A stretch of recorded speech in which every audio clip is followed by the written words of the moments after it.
लोग ये कहते हैं हमल की हालत में औरत को तलाक नहीं होती, क्या ये ठीक है? तकरीबन 4-5 साल पहले की बात है।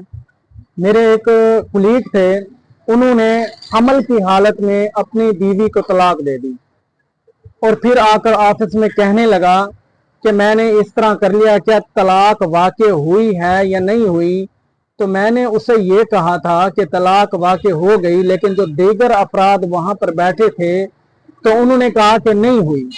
ये इस दौर का बहुत बड़ा अलमिया है कि वो लोग जो हैं दीन इस्लाम को अपनी ख्वाहिशात के मुताबिक चलाने की कोशिश करते हैं, लेकिन दीन ये अकल किताबें नहीं है, बल्कि दीन जो है अकल किताबें नहीं है, अकल दीन किताबें है।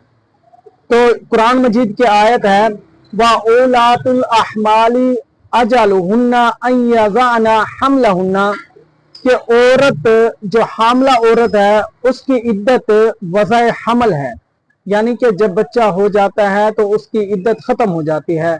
तो इससे ये साबित होता है कि हमल की हालत में तलाक वाक़ई हो जाती है। ये तो कुरान मजीद की आयत है। बाकी जितने भी फुक़हा हैं सब हजरात यही कहते हैं कि हमल की हालत में तलाक वाक़ई हो जाती है।